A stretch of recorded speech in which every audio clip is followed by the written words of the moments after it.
Gridiron Grinder! Hut hut hike! All right, party people. It's Wednesday night, Gridiron Grinder time nonetheless. I'm Ryan. With me, as always, is my buddy James. Just a couple of dudes hanging out, talking about what's going on in the NFL each week. This is episode 165 of Gridiron Grinder, and we're going to kick things off with Name That Stadium. Then we're going to cover the news from this past week. After that, we'll give you our Week 9 power rankings and game picks. Can't believe we're already that far into the season. And Sure. then we'll close things off with our question of the week. And so, yeah, with all that being said, how's it going tonight, James? It's going all right. How's it going with you? Pretty good, man. Pretty good. Just chilling. A little tired, a little fatigued, but you know how it goes, man. We talk some football, perk me up. I'll be good in no time. Yeah, definitely know how that goes. All right. Well, hey, bud. Whenever you're ready, why don't you do some name that stadium for us? All right, and people really need to pick or or play name that stadium because nobody's playing lately. And even I'm going to tell you where I'm going to be next week because I'm actually going to the game. I'm going to be at SoFi. Anyways, this is the part where, as you can see, I'm traveling around, going to different stadiums that host NFL games. Key in their host NFL games, not NFL stadiums. I'm giving you lots of hints here, so pay attention, people. And first person guess it right. We'll give you an extra special shout out, bookmark it. You can play it over and over, show people how smart you are. Last week I was at Pittsburgh, or what's it, Acrisure Stadium, Heinz Field. I'm just gonna fucking call it Heinz Yeah. Field. No, it's not Heinz Field anymore. I thought that game was the best game on the schedule last week. Or what was going to be the best game on the schedule last week. It didn't really turn out that way, but I thought that was the most intriguing game. Like two teams that are kind of not I don't want to call them struggling, but they're on the up. They're upcoming, and I thought it would be a good fight. Turns out Pittsburgh decided not to show up to the game, but that's neither here nor there. Yeah, and I mean they had a whole lot of injuries in that game too, right? But I know what you Yeah. mean. Still a bummer it played out the way it did. Yeah, and I'm with you. It'd be nice to get some participants, or I don't know. What do? You trim down the show. We just do the news, the picks, the power rankings, and psh, see you later. Yeah, and I don't know. We'll see. We'll see. Maybe people will start going if I or start participating if I start telling them where I'm going to go the next week. I usually Yeah, don't decide just in give it away. advance. Yeah. I usually don't Uh, decide in advance, but because I am actually going to the game, I figured it'd be yeah, fitting. yeah. No, I'm good with that, man. Give them those handouts. All right. Well, let's do our recap of the past week, and there was actually a fair amount of stuff, for it being a short week for us, and yeah, James. So I guess, well, we got to save the surprise games of the week for last. I always forget about that. But um, probably the big stuff that just came out, Josh McDaniels fired by the Raiders. Mhm. They also fired their GM, David Ziegler, however you say his name. And in the meantime, they have now promoted former defensive lineman Antonio Pierce to be their interim head coach. And they've also benched Jimmy Garoppolo, and they're going to go with Aiden O'Connell, the rookie, as their quarterback. I heard people talking all day, NFL Network, ESPN, everywhere you can think of, about basically the Raiders are packing it in and they're going to Mhm. plan on drafting a quarterback high.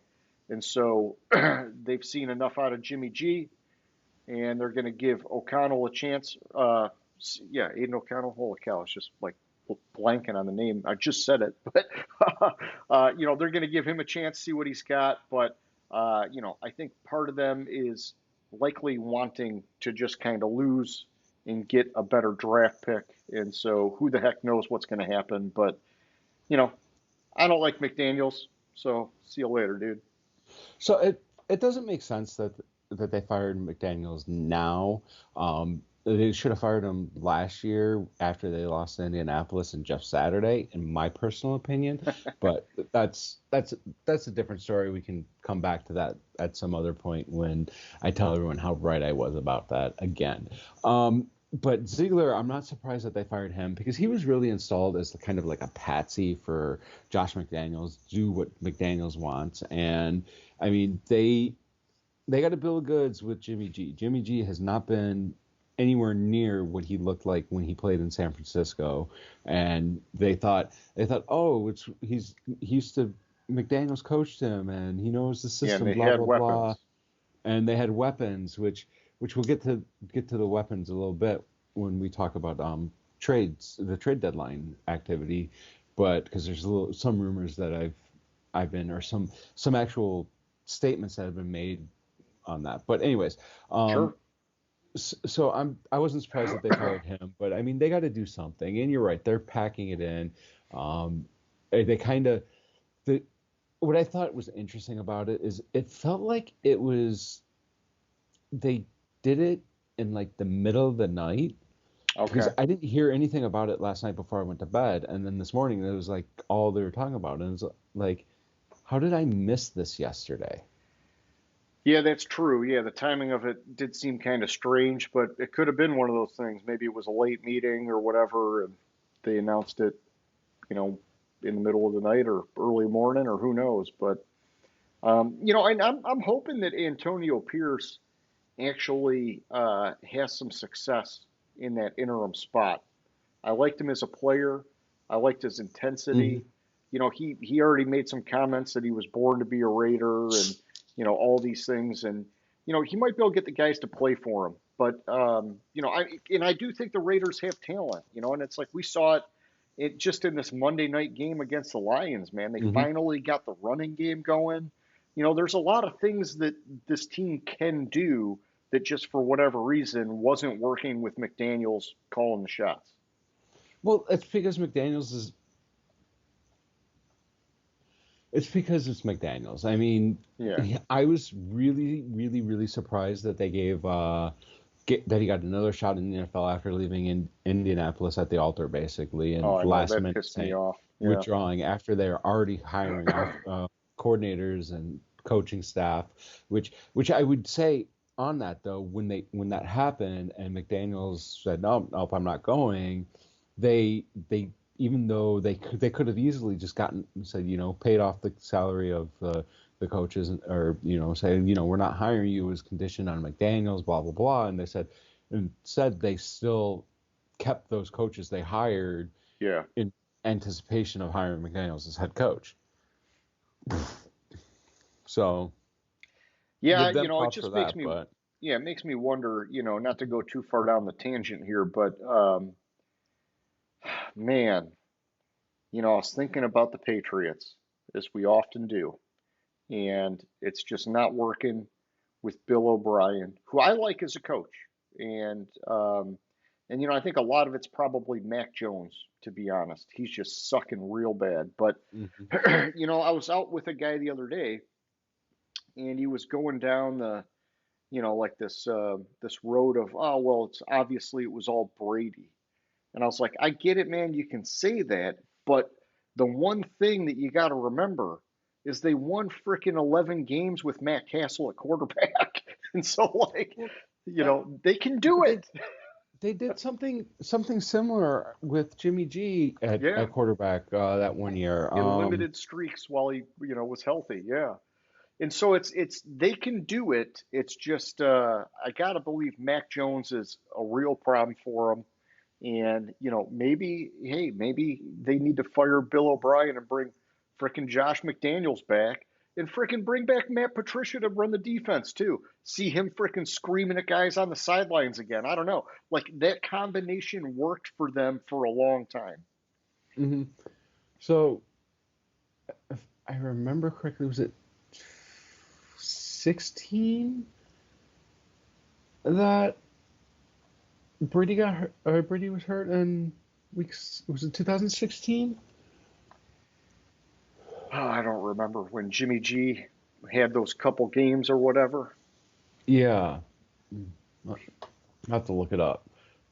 But if I remember correctly, like they didn't do all that bad. Like, let me see.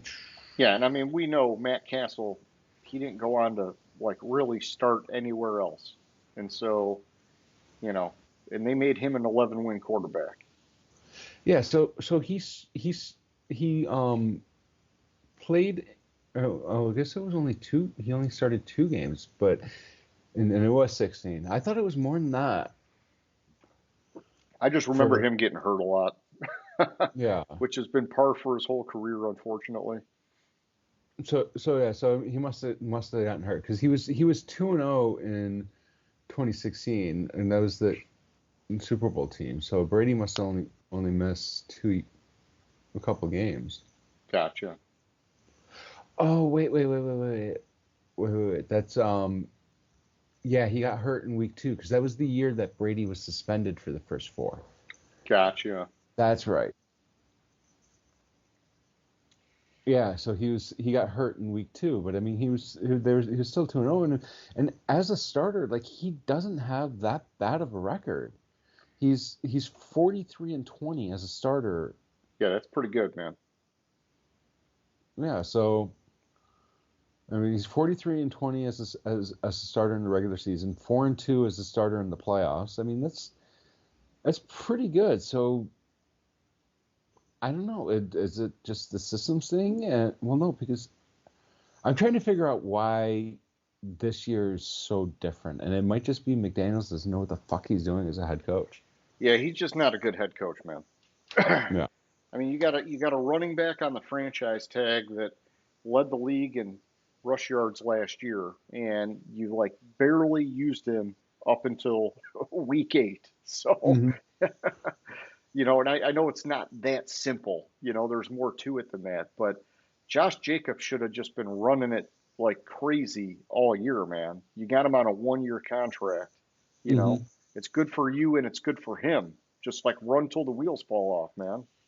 Yeah, exactly. But that's okay. So, in other news, we got Kirk Cousins. I don't think we got to talk about that last week, right? No, That just it happened. happened. It happened in the Yeah. game. Yeah. So, at the end of this past week's game, he had a non contact injury, dropped back, looked like he rolled his ankle. Turns out he tore his Achilles. So, he's going to be out for the year. I know you're thinking that's going to put a little ding in his free agency. I don't know, man. He's been pretty good at navigating that stuff. I think someone's still going to pay him a pretty penny. Yeah, I mean, you could be right. I think because it's an Achilles injury, which is like I don't know how long it's going to be. He's going to be out. Is he going to miss into the next year? And who's going to, in their right mind, who's going to sign him and not know when he's healthy? Like that's what happened with Jimmy G. Is like that might be the problem with Jimmy G this year. He had the shoulder surgery. He had to have 2 shoulder surgeries in the off season. Yeah, that's right. That could be affecting him. Yeah, but with Jimmy G, he couldn't throw until like right before he was signed by the Raiders, so he kind of missed out on his choice of teams, really. Yeah, and I would say with Cousins, I'm just looking at what's going on with Rodgers. He's talking about maybe coming back in time for the playoffs. Hmm. If you can make that kind of a comeback from an Achilles, Cousins will be good early enough in the offseason to Yeah, really, maybe, make some moves. but I don't know. We'll see. You may be right. And like I mean, starting quarterback. There's 2 types of teams in the league. There's a team that has a quarterback, and there's a team that doesn't. And Jimmy G is, or not Jimmy G. Cousins is easily a top 16 quarterback in the league. Yeah. So you may be right, and they don't come along.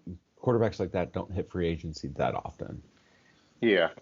All right. Well, then in other injury news, Grady Jarrett, the Atlanta defensive lineman, really good defensive lineman, he tore his ACL this past week. He's going to be out for the season. That's a big blow for them. But in positive injury news, Daniel Jones, I guess if you want to call it positive, he's been cleared for contact and he's expected to return to action this weekend, Hmm. which, maybe doesn't matter. It seems kind of like they're starting to sell pieces away. So, which we'll talk about in a minute. Chicago, and like normal, none of this is any particular order, but The Bears have fired their running back coach, David Walker. And so I didn't read to see if there was like any unusual reasons for the firing or just if they were making a desperation move because the team sucks and they got to start doing something. But it just seemed to me that their problems go much deeper than the running game, especially when you look He, at like every running back in that roster has been hurt all year. Um, so I don't know. On the surface, it seems like they're trying to make this guy a scapegoat just to kind of prolong from themselves getting fired. Oh, there's more to it? there's more to it. Okay. According to sources, and this is Courtney Cronin, a staff writer for ESPN, he was fired over workplace behavior. Okay. And the quote from Eberflus was, "As the head coach, we are building a program and have standards to uphold to as a staff and organization, both on and off the field, and those standards were not met." Well, I'm glad you checked it. And it says this: we have when the standard is not met, we act. We act accordingly, and that's what we did today. Gotcha. Okay. So I don't know what Got out of line. apparently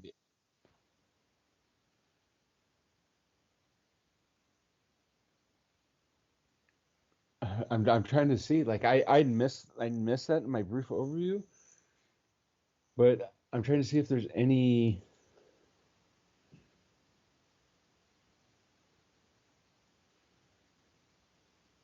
Because Eberflus was asked for what specific standard, and Yeah, they don't have to give all those reasons. his response to it's really clear in terms of how we treat each other with respect. Okay. Being on time and working hard. That's the first thing I laid out to everybody in the building. So there's something.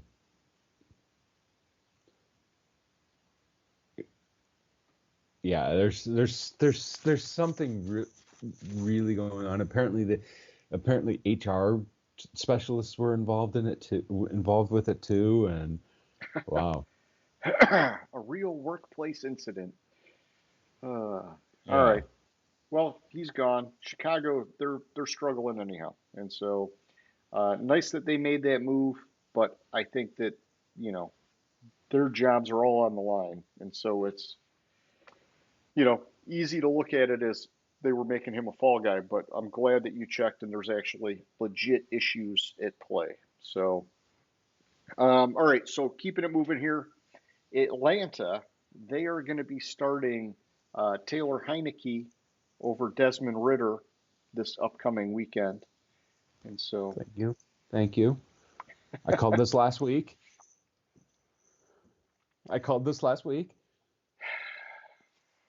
I mean, I guess at some point you got to pull the plug on Ritter, right? So, Yeah, Ritter, he's not performing. He needs some time to develop, and I think they thought he was further along than they were. We talked about it last week. They should have tried to bring in another veteran to be behind him, not Heineke, who isn't that experienced of a quarterback.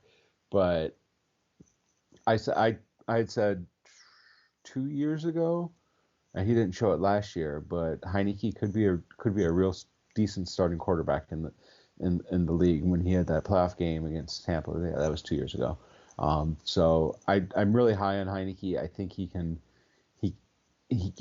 I think he can ball. It's just a matter of the offense being called right, which I think Arthur Smith generally is able to call an offense around what players he has. yeah, I mean, hey, Heineke's got potential, and it makes sense for them to shake it up at this point in the season. So, Hmm. and if it doesn't work, it doesn't work. But that's all they got right now, unless they go out and sign someone or whatever. But it's all good, man. All right, so then the Packers, they have extended defensive lineman Rashawn Gary He has signed a 4-year, $96 million extension. So good for him. Man, he's been freaking rock solid for them. Out of U of M, by the way. So a little Michigan love there. All right, so James, that's all I got on like the main news. I do have sort of like a summary of the trades that happened before the deadline this week. And so I don't have all like the compensation. I just got who went from where to where. And so I'm going to give you those real I quick. have it. I have it up already. All right, then I yeah, did you take did you the take the research. trade action. I'm just gonna because we talked about pretty much everything after the Bayard trade because we talked about Bayard last week. Yeah, we did. Yep. So this week it was really all the action was on Monday and Tuesday this week. I don't think there was Mm-hmm. anything. Yeah, so it was before that was a week. It was the Monday before, so which makes sense.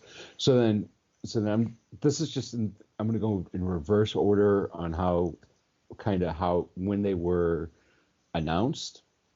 You have the Bills. They picked up Rasul Douglas and a 2024 fifth round pick for a 2024 third round pick. So really, they traded away Rasul Douglas for um, a late third round pick, basically to move back a few picks in the draft because Buffalo's going to have probably like 28th pick in the draft or so, and Green Bay's going to have one of the top picks. So they gave up nothing for Rasul Douglas, which is good because they need to do something Yeah. in their secondary. Their secondary is struggling. Then their secondary is struggling, and they kind of have to shake it up. And they had what's his face get hurt. Oh, Tre'Davious White, dude, they've had Yeah, so it's many Davis White. injuries. Yeah, I mean but I was just specifically set to Yeah. secondary, and that kind of they're going to try to fill that gap with Rasul Douglas, who's one of the top, I think, probably like lower top corners in the league. So he's climbing. He's getting better each year. So we'll see what happens there. Pick a trade I don't really understand. Maybe you can shed some light on this. The Lions sent a 2025 sixth round pick to Cleveland for Donovan Peoples-Jones, and I don't really understand why the Lions traded for Peoples-Jones. I thought I'll the tell wide you. receivers were doing fairly decent, but It's maybe you can speak on that a little bit more. Yeah, no, I'll tell you. It's we've got Amon-Ra St. Brown, and that's about it. Josh Reynolds has been okay in spot work. Jamison Williams can't catch a cold. I mean, it's not, he's not Well, looking the way he he needs to be. And then we did he just, had a decent game on Monday, so man, but he did have a really bad drop. And he's had drops in every game, which has not been many, but and they did just let go of Marvin Jones, and so true. I um, forgot Marvin Jones, but Peoples-Jones doesn't do anything he really. Like he was, you got to look outside of this year because this year's been a mess in Cleveland. He has actually been somewhat reliable as a depth player for them, and so I think he adds some value for the Lions, just knowing that we need that depth, and so he can come in and he'll be in that rotation for our wide receiver three probably within a couple weeks, man. And so, it just helps because honestly, it's like I've been inspired by Khalif Raymond with the Lions. He's one of these guys. He plays like frickin' like a little firecracker, man. But mhm. we we don't have a true number one, in my opinion. St. Brown is a phenomenal two slot kind of guy, but we really need like a big time one to pair with him, and we'd be in great freaking shape. But with him operating as the one, holy cow, we are so weak at two and three, and so we just needed help, man. Okay, I guess that makes sense. Like I did, and you're only giving up a 2025 sixth round Yeah, pick, but it's so it's a it's a I it's a I safe looked up trade. I looked up the numbers, and you're right. Outside of this year, he was decent. I was probably focusing on this year when I did this, or when my thought process was probably focusing on this year. Yeah, And nothing wrong with being critical. kind of a steal of a trade, and this is a phenomenal trade, and this does a lot for the team.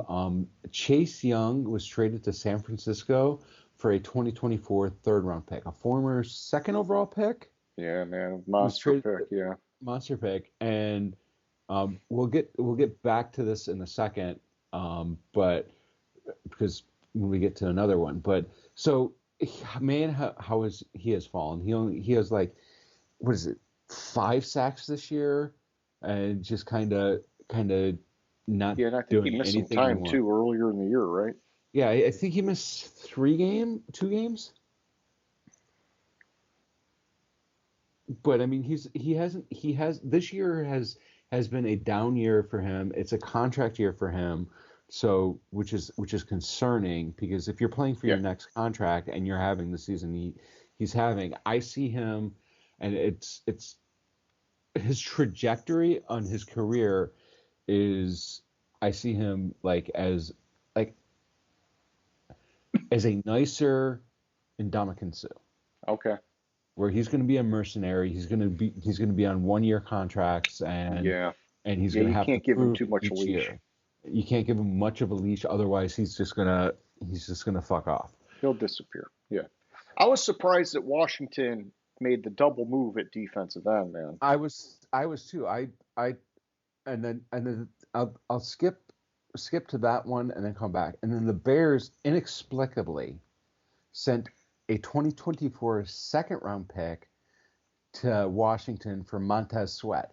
First of all, they have to feel dumb as fuck sending a second round pick for Montez Sweat, then finding out that well, maybe we could have sent a third round pick for him, because they just traded, because Yeah, Chase Young is supposedly the better player, and he they accepted a third round pick for him. Did we overplay our hand and overbid for him? yeah, and for a guy that's, I believe, also on a He's one-year deal also now. he's So also in his contract year. yeah, Chicago feels like this is the second year in a row where my question is what the fuck is Chicago buying at the trade deadline for? yeah, it makes no Last year, sense. last year they inexplicably sent a second round pick which was actually a first round pick, because wasn't it like number 32 overall, because of the fact that Miami didn't have a pick. It was a second round pick in name only to to Pittsburgh for Oh yeah, for Claypool. Claypool, who's not even there anymore. Yep. Yeah, and Montez Sweat might not be there either. And Exactly. when you look at it, man, they put so much of the bargaining power in his hands, because Mhm. uh, he can just walk into free agency and take the highest deal that comes in. He's got no reason to stay with Chicago. I mean, I guess they could Exactly. franchise him. They could franchise him, but you don't want to So you franchise. traded for a guy just to franchise tag him. Yeah, it makes Oh, no fucking sense. it was bad strategy. A trade I don't know much about. I don't recognize the player's name. It's probably a backup. Offensive guard Ezra Cleveland Yeah, was you know, traded. he's got potential, but he never lived up to his draft pick in Yeah, Minnesota, and I think they found a way to kind of retool that line where he ended up being the odd man out. But I think he will provide value for Jacksonville for sure. yeah. And doesn't Jacksonville have a guard that's suspended or for? They've had, I mean, so they lost Jawan Taylor to the That's Chiefs it. in the That's it. offseason. They lost Juwan Taylor. Yep, No, but they and have a then guy yeah, that's suspended or something like that. yeah, I'm trying to think. They had at least one or two other guys with issues, but I think one of them might be, maybe it was an injury thing and he's back now or whatever. But either way, Ezra Cleveland will likely play some meaningful stats snaps for Jacksonville. Yeah, so like he's already slated to be their starter. So that's good for them. They sent uh, where'd it go? They sent a 2024 sixth round pick to Minnesota for him. So I mean they're they're not giving up much for him. So that's that's good. And I haven't the next one, which makes sense. Um, and I told you this. Joshua Dobbs was making a name for himself in Arizona, and he Yeah. was he was he was gonna or he was making it. He was playing well enough to where he was going to be a starting quarterback. I thought, and they did this, and this is such a fucking cop out by Arizona. They did this to get rid of the controversy with Kyler Murray. when Kyler Murray comes back, Yeah. because you know, as Who soon may as or may not Kyler start starts this struggling, weekend. as soon as Kyler comes back and he starts to struggle, they're gonna ask for jobs. So Minnesota received Joshua Dobbs, and I don't know what the conditional pick is. I didn't note it. I can look it up and get back to Yeah. you on what But the it means conditional pick Minnesota's is. trying to fight to stay relevant. They know they're only a couple games behind in the North. And, with some luck, maybe they can keep pushing forward. But it's tough when you lose your starting guy Cousins. I think what they're thinking is, hey, Justin Jefferson's going to be back soon. We just need a quarterback that can throw the ball up to him, and maybe they'll find a way to make it work, man. Yeah. So I'm trying to see. Yeah, and he So did the play some conditional really pick. inspiring football. So it's based on playing time for Joshua Dobbs. So Minnesota got. Wait, that makes no sense. So Dobbs at Penn's Pessimist, he'll acquire him and a conditional seventh round pick in 2024 for sixth round in 2024. Um, and then the condition says it's on playing time, but that doesn't make sense because there's 7 rounds in the draft. So is that if he doesn't play? Yeah, I don't know. That's weird. Yeah, maybe. Oh, maybe if he doesn't play, we just drop the pick. So it can no, it can become a 6 round pick. So it can be moved up. So it has to do. It probably has to do with if he doesn't meet certain playing time requirements, then they get a 6 round pick, and it's just a pick swap for them, Sure. Yeah. basically. But they've already said that Jaron Hall, however you pronounce it, is going to be the rookie, is going to be the starter at least this week. Yeah. And Dobbs will probably be the backup. But it's good for Minnesota. I mean, they don't, without Cousins there, they're kind of empty on it because they missed on was it Cal Trask or was it the other one? Oh, Pick. Kellen Mond. Kellen Mond. Yeah, Trask was Tampa Bay. They kind of swung and missed on the Kellen Mond pick, and he's no longer there anyways. So it's the cupboard was bare at quarterback, especially with Cousins Yeah. going out. Dobbs has played good, and he's been consistent, decently consistent this year from what I've seen. So I mean, Yeah, I think he it's finished off kind of rough, threw a couple picks, sort of lost that game last week, but he did play some inspiring football for a yeah. So backup like that, unexpected.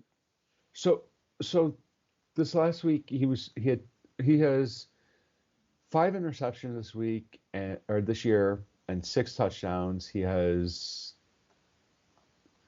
so I mean not he hasn't been playing lights out. He's But he 100, kept him in games. 1,500 yards, 63%. I'm sorry, it's 8 touchdowns. My fault. 8 touchdowns and 5 picks. 63% completion percentage.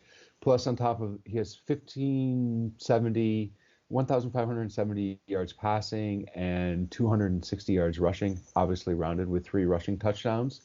So I mean, it's definitely an upgrade over Jaron Hall.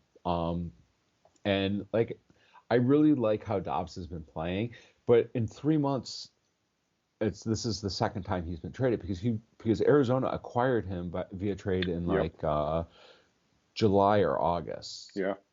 of this year. Cleveland, It was right? like right before the training camp, right before training camp or right before the regular season. I can't remember exactly when.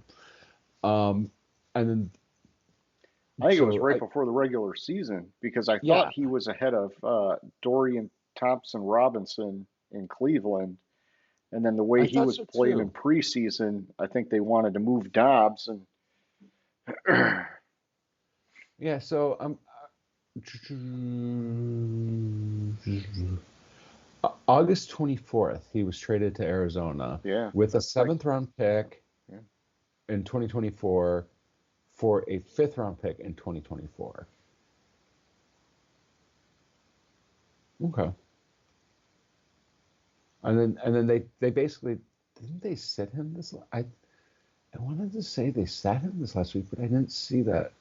It looked No, like I thought he played. I thought I heard he threw yeah. like a late game interception or something, and Yeah, you know what I think it was rumored that they were going to sit him this week because they were looking to move him, yeah. but they're looking to capitalize on him playing good because it's a fucking cop out by Arizona. They don't want the controversy when Kyler comes back and sucks. No, that's a good way to look at it because I think you're right there. I think you're spot on with that.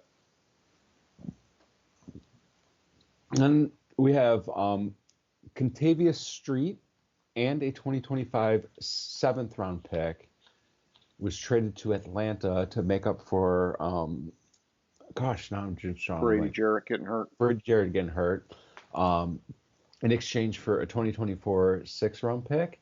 Um, Contavious Street, he was kind of I don't want to call him a throwaway defensive lineman for Philly. He hasn't really played much this year. I mean, he only has four total tackles, two solo, two assists. So he hasn't played much this year. He's been used sparingly up there. So it'll give him a shot to make a name for himself. I mean, even last year he had 29 total tackles. So like he's kind of like give a guy a rest type of guy up there. But Yeah, he's buried in the depth chart. yeah. And then the one that kind of surprised me, and it was more the compensation based on how he's playing this year than him being traded. Um, and yeah, a sixth and a fifth round pick aren't much, but Leonard Williams was traded to Seattle for a 2024. I'm sorry, a 2024 second round pick and a 2025 fifth round pick. The Yeah, way he's been playing this year, I think is kind of I think Seattle overpaid for him big time. Um, I'm trying to remember like their defensive line hasn't been playing bad this year. I like Leonard Williams. I I think like him he's going too. to He's fit just in had really well in Seattle. no, I I like him too. I thought that I like him. I was kind of surprised the Giants parted ways with him, but Oh, they're I selling, dude, or they yeah, sold. They yeah. sold. But I was also surprised at how much they got back because like to Yeah, give like if you're going to give up a second round pick, you don't want to add you're not going to add an additional pick behind it, especially how he's been playing this year. And I'm preferencing that on this year because he's a phenomenal defensive end. It's just he hasn't been playing up to par this year, so to speak. yeah, yeah, and it's hard to tell how much of that is him and how much of it is just the Giants suck. That's true, but I think I don't like the compensation on that trade. I And then we got you. have the rest of them are the trades before with Bayard for Edmonds, 24 fifth and sixth, Miko Hardman for a 2025 sixth and seventh, Van Jefferson and a 2025 seventh for a 2025 sixth, Randy Gregory and a 2024 seventh for a 2024 sixth, Claypool and a 2025 seventh for a 2025 sixth, J.C. Jackson and a 2025 seventh for a 2025 sixth, and Akers and a 2026 conditional seventh round I pick. didn't know you could go that far out. Wait a minute. Cam Akers and a 2026 conditional seventh round pick for a 2026 conditional sixth round pick. Yeah, I don't understand that fucking trade. Um, we just need to get rid of this guy. yeah, I didn't, like you said, I didn't know you could trade 2026 picks right now. Yeah. But I guess that makes sense because you can trade 3 drafts in the future. So 24, 25, 26. But it's just, it feels weird Yeah, trading. especially late picks. Yeah. It's like if I'm going to take one of your picks from 2026, it better be your first round pick. Well, not only that, but I'm going to give you a late 2026 pick, a later 2026 pick for your 2026 late round pick. They're Like, just what getting the fuck? silly. They're just like, look, we got to get rid of this guy and we got to get something. It'll be like the bare Hmm. minimum, but we got to do something. Yeah. But so that's all the trades that I found. I There think you were covered it well, rumors. man. There were rumors of there a couple things that I have read and it has been confirmed from what I understand. According to what I read, it's been confirmed. I haven't personally confirmed this that the Jets were looking to buy Oh at the yeah, deadline. Apparently, they contacted Tampa Bay for Mike Mike Evans. Evans. I started to say Williams. I was like, wait a minute, that's not right. And they also contacted Las Vegas for Devontae Adams, which that would have been crazy. Like And that's Cincinnati for T. Higgins. oh, I forgot about that one. I yeah, but that would have been crazy, and that would have been the ultimate fuck you to Brian Gutekunst Oh, and Devontae Adams and Aaron Rodgers next year on the New York reunited. Jets. Yeah. Um, Well, it could but still happen for next year. You never know. no, well, he could be traded, yeah, but still, like that just been crazy. Um, I'm glancing, see, like there's like a lot of stuff rumored, um, but I'm just seeing if there was anything, any of the. No, I'm not seeing any of the stuff rumors that had any real legs to it. Okay. Like the Devontae Adams and Mike Evans. I didn't read that it was and confirmed anywhere about T Higgins. Yeah, but I did see that. Um,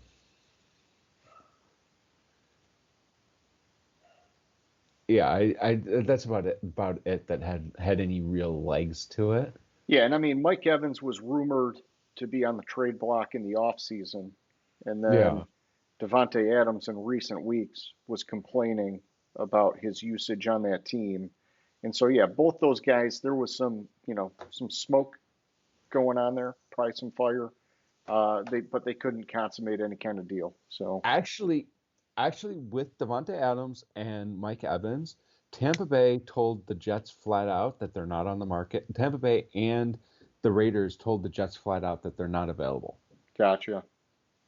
And my Yeah, light looks really dark right now. Did I lose a light bulb? I don't know. That was weird. It did just get really dark. Yeah. So, anyways, but that's about it for the trade deadline stuff. Well, give me your surprise games of the week here, James. All right, give me a second. Let me get back to that. I've got one and only one, and it's probably at the top of your list. Your one and only one is not at the top of my list. Is actually the bottom of my list. Okay. It's it's probably your one and only one is probably the least, not the least surprising. There's a lot more least surprising, but it's not as much of a surprise as you think if you look at the situation Sure. behind the game.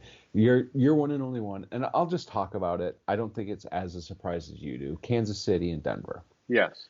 Um, so if you look at if this was it was a divisional game Yep. and it was like the ultimate trap game for Kansas City. Denver sucks this year, Yep. and they were really easy to overlook. They just played the Chargers, and they were on a short week, and they're playing Miami this coming week.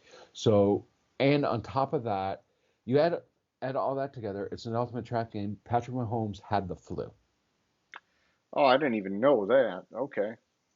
So that's why all that coupled together is why it's not as a surprise as you think it is. If it wasn't, I think Patrick Mahomes having the flu is the thing that kicks it over to not being a surprise because yeah, it was a trap game, it was a divisional game, blah blah blah. They won 16 in a row against Denver or Yeah. whatever, blah blah blah blah blah. But with Patrick Mahomes having the flu, I'm not as surprised about it. Actually, I'm looking at the list of looking at the games. You're gonna find this is odd. I do not have a single surprise game Yeah, I mean that this was my week. only one, but now that you shed some light on it, The other one that could be you could make an argument for is the Panthers and the Texans. okay.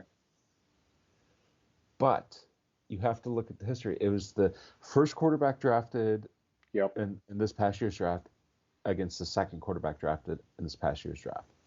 After this game, in their rookie season, the first quarterback drafted in that year's draft is now 4-1 against the number 2 quarterback in that draft. So it's not as big of a surprise when you couple that in there. It's Yeah. in the history of that type of matchup.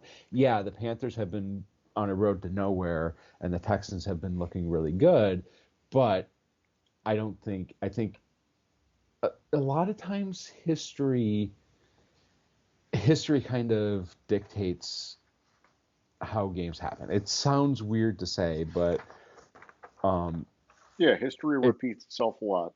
yeah, history repeats itself. And in fact, also, and I I think this was one of my overrides last week.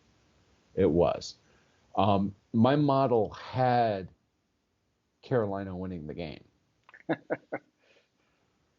but I chose to override it Yeah. like a dumb fuck. Well, we had Houston way higher on our boards, Yeah, so because I yeah. believe mine had Carolina as well. I didn't mark it as an override, but it was just too hard to take that pick when I had Houston that much higher on the board. But Yeah, and like my model had it as a 17-16 game, okay, and it was what 15-13. So I was right there. Like I should have just trusted my model on that one. This week I don't think I did I overrode. I don't think I had any overrides this week, but we'll get to that because I had some surprises. Um, oh wait, that pick's fucking wrong. That's not what it is. Okay, so we'll get that. So if you're good with surprise games, we can move on to the main event of picks of the week. we're gonna do power rankings first. Power rankings. Shit. I mean, hey, we could do whatever order we want, man. No, let's do power rankings. I see. I roll with. I do kind of taking over picks of the week, but I generally start at power rankings. I got confused. Take them both over, dude. Take them both over. All right. So 1 through 5.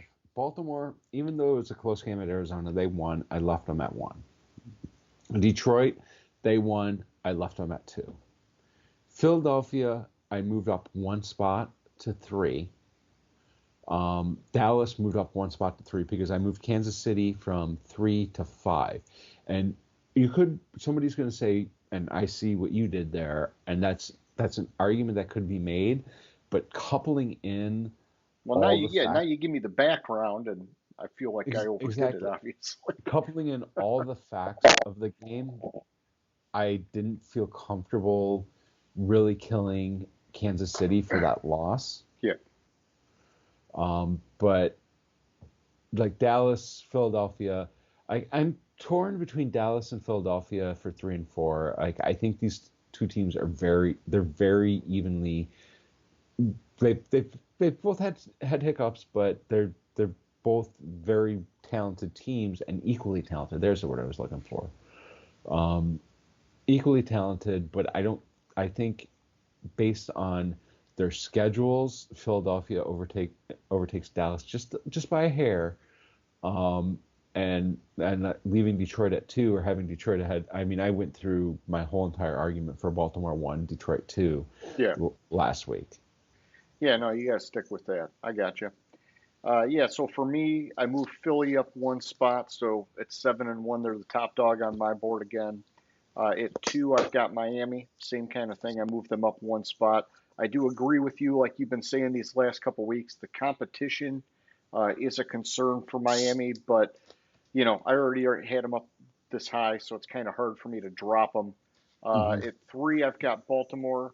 I thought Arizona fought them hard to the end, but Baltimore's still 6-2 and on a roll. And I think the play is more convincing than the final score, and so that's something to keep an eye on with Baltimore. At 4, I've got Jacksonville, starting to get really high on these guys. They've now won 5 in a row. That's the kind of play I was expecting them to come into the season with. They got a little bit of a slow start, but now they're rolling, and so I'm maybe a little bit higher than I should be, but I like what I'm seeing. And then at 5, I've got Dallas. I moved them up 2 spots. They had full control over the Rams, as they should have, and the NFC is looking a bit soft, so that's kind of boding well for Dallas right now. Back to you at 6, my man. All right. So at 6, I have. Actually, can you give me 1 minute? Can we pause for a second? Yeah. Let me hit off the pause. We're back. All right. Sorry about that. And we're on to me at 6. Yes. I have Buffalo. I moved them up 1 spot. They beat Tampa Bay. It was a close game. Kind of more of a. I dropped San Francisco out of the 6th spot more than Buffalo looking good against Tampa Bay. I think Buffalo looks like shit this year, but they're still of the upper echelon teams in the league. So I have them at 6. Miami at 7. They're going to be behind Buffalo for a while, at least until the next game against Buffalo. Buffalo spanked them. I haven't dropped Miami down much after that because I did have Buffalo ranked ahead of them previous to that, I believe. No, I didn't. I did spank them because I had Miami before going into that game. I had Miami way high. Was that week 7? No, week 4. Because it was after the So it was after the Denver game. I took Miami up to number 2, and then they lost to Buffalo, so I dropped them to 7, and that's kind of where they're staying. Okay. Right now. 8, I have Cincinnati. They beat San Francisco, which I had above them, but I only had San Francisco at 6. I don't think Cincinnati is better than Miami currently, or what I've seen on the field for Cincinnati yet. They have to do a little bit more for me to believe in them. So they're at 8. They moved up 1 spot. Seattle's at 9. I bumped Seattle 2 spots. It's kind of, this is a 2-spot bump, but it's because when it came down to my 9 and 10, which I have San Francisco at 10, I looked at currently if these two teams played this week, which team do I think would win that game right now? And I thought Seattle would win it. So Okay. So I put Seattle above San Francisco, and I have San Francisco at number 10, who dropped 4 spots this week. I got you. All right. So for me at 6, I got the Lions. I moved them up 3. Still not 100% sold, but I know you got them higher, so I think you can definitely make the case that they should be up somewhere up here. At 7, I've got the Bengals. I moved them up 6 spots. A healthy move up from where I had them on my board, and part of that is because when you look at their play going into this past game, it was very obvious Burrow wasn't healthy, and that was a problem for them. Coming off the bye week, he looked really healthy and really good, and I think this team could make a run from here on out. At 8, I've got Kansas City. I dropped them 7, so we kind of beat around the bush a little bit earlier when you talked about it. Is I smoked them pretty hard because to me, when you lose to Denver, you get smoked. Mhm. But now that you kind of gave me more of the backstory with Mahomes having the flu and whatnot, I probably was a little bit harsh. Either way, the rankings are here. I can always adjust for next week. At 9, I've got the 49ers. Not sure what to make with these guys. Injuries are definitely a concern, but they should still be good enough, deep enough with talent to win these games that they're losing, and it's just not looking good for them. And then at 10, kind of a similar situation to San Francisco. They've got all sorts of injuries on the defense. The offense has been kind of streaky, but they're coming off a win, so I bumped them up one spot. So back to you at 11, man. All right, so at 11, I have Jacksonville. I give them a 2-spot bump off the win against Pittsburgh. I really, it may seem like, well, you have Pittsburgh lower. I don't have Pittsburgh that much lower than Jacksonville, and It's all good, um, man. and I thought against Pittsburgh they kind of showed who they are, and they played a tough game against Pittsburgh and beat Pittsburgh at a grinded out game, which I thought was great. And they've already beat my number 6 team on my board. At 12, I have Cleveland. Yeah, they lost to Seattle, but I had Seattle higher. I had Seattle higher going into the game, and Cleveland lost to Seattle. If you lose to a team better than you, it's kind of, or that I have higher on my board, it's kind of harsh to really drop you. Plus, kind of what went on around on the board here, it was difficult to make the argument for Cleveland to drop. And if I remember, I want to look something up real quick because I'm pretty sure. Oh no, they lost. Um, oh well, 13. I have Pittsburgh. Um, I probably should have these flipped, but Pittsburgh came off a loss, or just lost to Jacksonville after losing to. Oh no, they beat the Rams the week before. They lost to Jacksonville, but I still gave them a 2-spot bump for off the loss. It kind of 1 spot because I dropped a team way the fuck down, and I talked about this last week where I had been holding on to this team too high for a while, which we'll get to in the next set.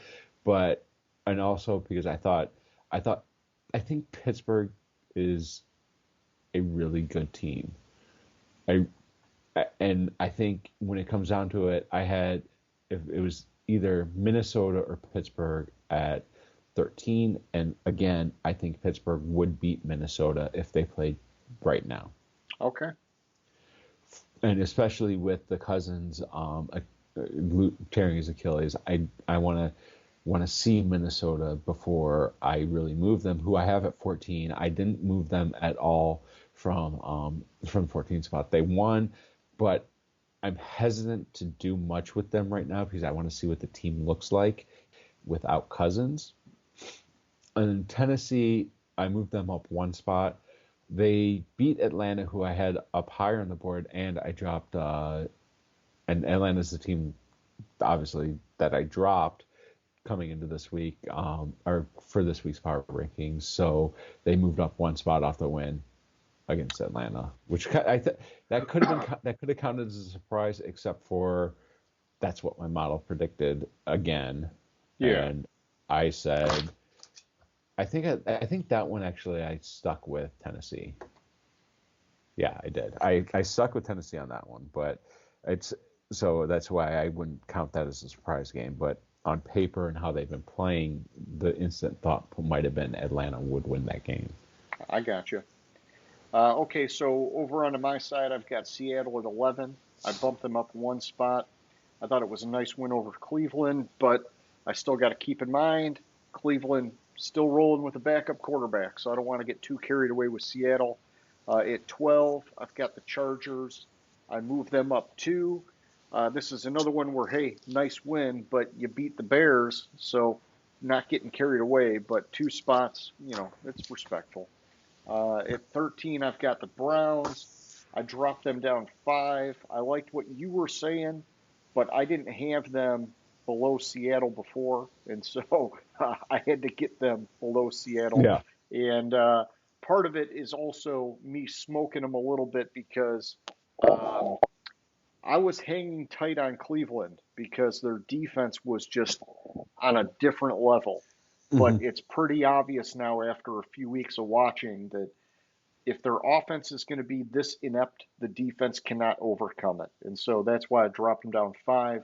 Uh, at 14, I got Pittsburgh. I dropped them down 4.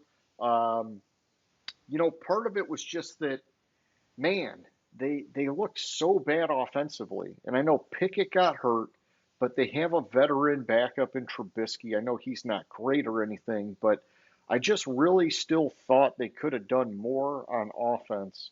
And it just, like last week, I thought, okay, they're starting to show signs of life, and now here we go. You got Minka Fitzpatrick got hurt, Pickett got hurt. They had a couple other injuries in that game, and so I'm just getting worried about Pittsburgh, dropping them mostly on account of the injuries at this point. And then at 15, I've got the Jets.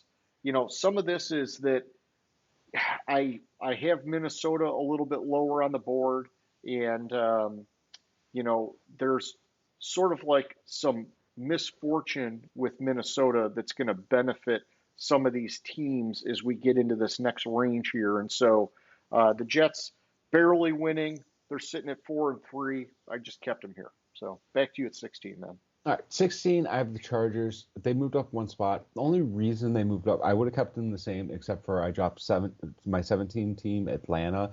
I dropped them from 10 to 17. I had to finally pull the cord on them. I was hanging on to them. I kind of talked about it a little bit last week, where I was probably hanging on to them for too long, and I just didn't like it. But they had won. They won going into, yeah, they won. They beat Tampa Bay the week prior, so I didn't feel like I could cut the cord that week. So I took the opportunity with the loss to Tennessee to cut the cord for Atlanta to 17. Houston at 18, I moved them up one spot. More, yeah, they beat Carolina, who I have way down the board, way down, way the fuck down the board. Um, but it's also, I dropped the Raiders out of that spot, and so that gave a natural bump for Houston and New Orleans, even though I'm not in on either of those teams at all. And then at 20, I have the Raiders. I I wanted to drop the Raiders more, but a lot of teams right after them. In fact, after them, 2, 3, 4, the next 5 teams lost. Yeah.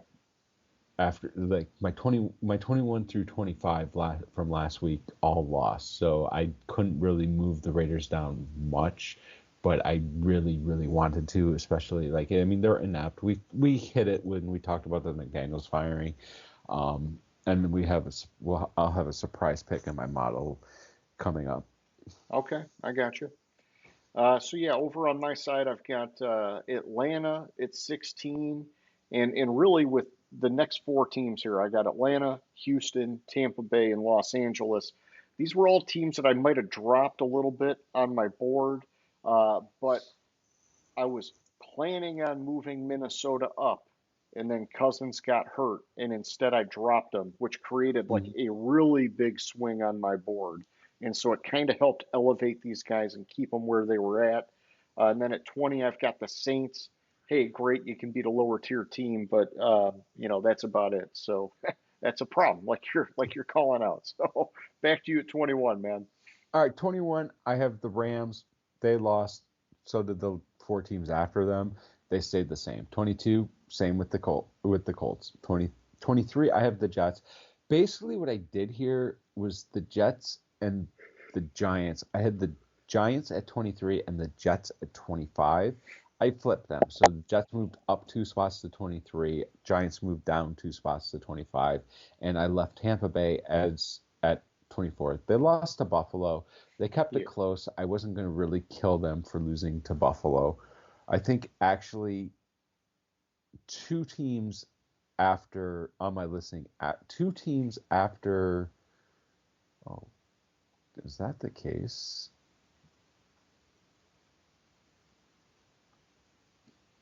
yeah, two teams after from 21 to 32, only two teams won. Yeah, yeah, that's a rough kind of week for those guys, man. Yeah, but Uh, that's how it should be. yeah, yeah, the bottom tier teams, they should be losing. I got you. All right, so at 21, I've got the Titans. I moved them up 5 spots. I thought Levis was great. He could be the spark they need. I already hear DeAndre Hopkins is asking for more of him.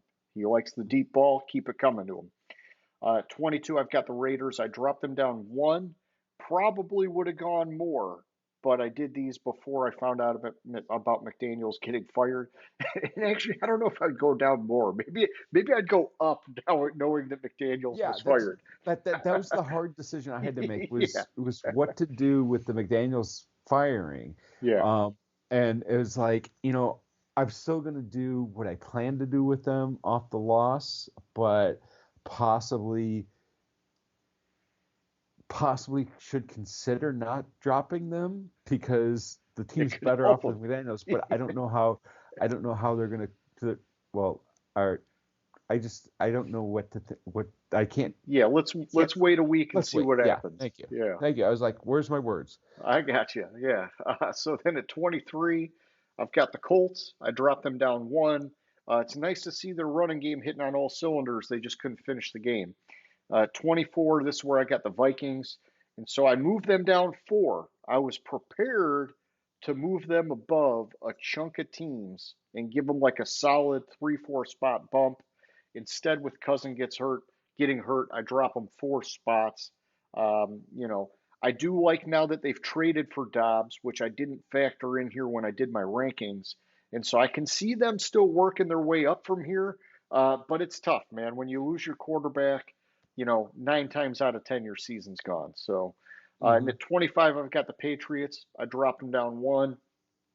I made a note here, James, that, a few weeks ago, I was kind of talking about, hey, they still have talent, especially on defense. They've got some good running backs, a good defensive line, blah, blah, blah. They just need a quarterback. I don't know. I think it's more than that now. I think that the team is giving up and they've got bigger, widespread issues than just Mac Jones. And so, yeah, back to you at 26, man. All right. So at 26, I have Washington. They lost, sort of like every other team down here. They stayed the same. 27, same as Washington. Arizona, 28. Denver, 1. They were the second team in this range. The only other team in this range that won. I only moved them up 3 spots. I didn't go crazy with it because of what I talked about earlier Yeah. with Kansas City and Mahomes being sick, and like they were due. Like 16 in a row is a lot to lose to a team. Oh, yeah. 29, I have the Patriots. I would have dropped them, but I corrected for an error that I had on my board previously.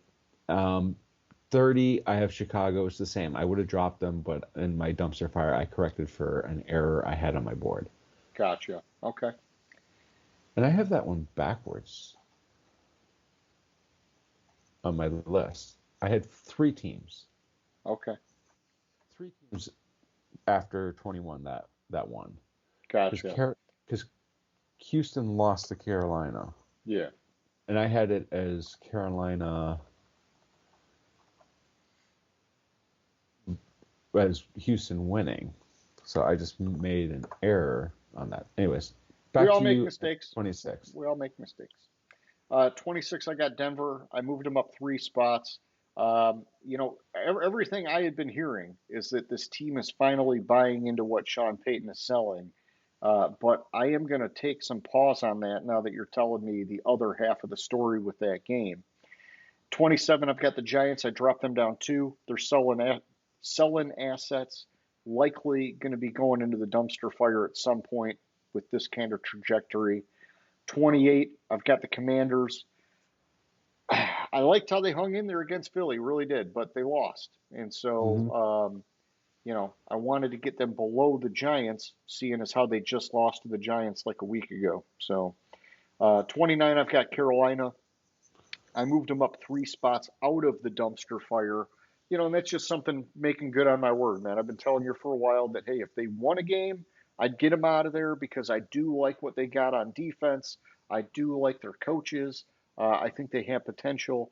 They finally got the win, so I got them out of the dumpster fire. And then at 30, I've got Chicago. Looks like Fields is expected to be out again. Bajent, you know, I like him, but the team is lacking talent. And so, like we talked about, I think it's a little too late kind of thing making that trade. It's not going to boost them that much. And so, back to you for the dumpster fire, man.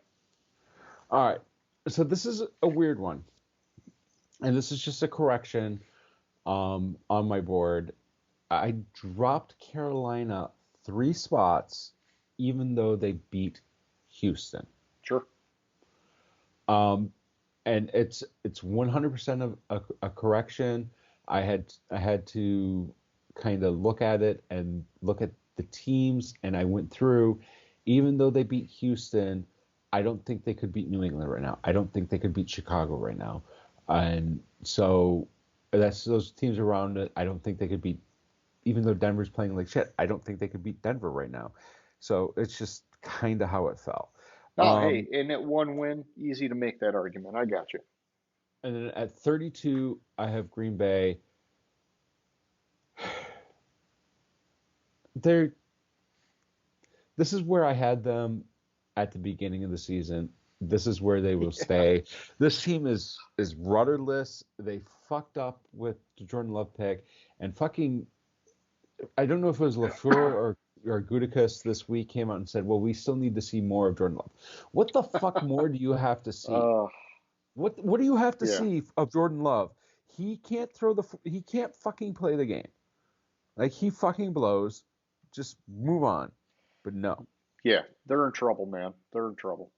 And I've got the Packers at 31 in my dumpster fire. I thought they could have rode that run game and that defense to a much better record than this. They're just lost at sea, man. And then at 32, I got the Cardinals.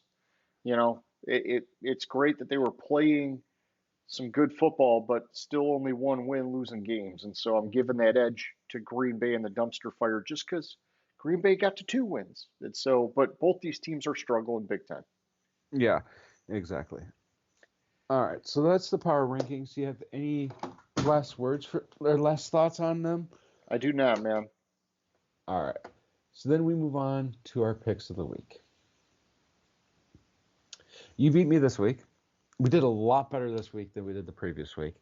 I got 9 right. You got 10 right. And gives me a total of 62. You a total of 72 correct picks. I'm at 51%. You're at 59%. Man, we gotta kick this into fucking high gear. I know. So it's just, we're not, like, that first year we did fucking awesome, and then since then we've kind of trailed off. All right. So first up, we have Thursday night, Tennessee at Pittsburgh. With all the injuries, this game I thought would be the other way around. It does seem like that Tennessee is playing an uptick and Pittsburgh's kind of leveling off. Levis is doing this fucking phenomenal start. Like, what do you have? Like 5 touchdowns. So Cam Hayward's coming back for Pittsburgh though. Minka Fitzpatrick's out. Levi Wallace is questionable. Ooh, I missed that. DeAndre Hopkins is questionable. Yeah, he always is. Yeah, he always is.